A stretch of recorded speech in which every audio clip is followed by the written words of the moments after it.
خود آپ صلی اللہ علیہ وسلم نے اپنے صحابہ سے فرمایا کہ میں تمہیں ایک ایسی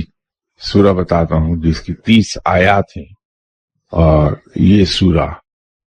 قیامت کے روز رب تعالیٰ سے تم لوگوں کی شفاعت کرے گی، سفارش کرے گی کہ تمہیں بخش دیا جائے۔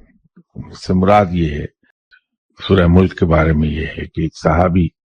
کہیں سفر پر گئے، راستے میں ایک جگہ انہوں نے اپنا خیمہ رات گزارنے کے لیے جو لگایا، تو انہیں پتہ نہیں چلا کہ وہ ایک قبر کے اوپر خیمہ لگ گیا۔ تو جب وہ لیٹے تو انہوں نے سنا کہ وہاں کوئی سورہ ملک کی تلاوت کر رہا ہے،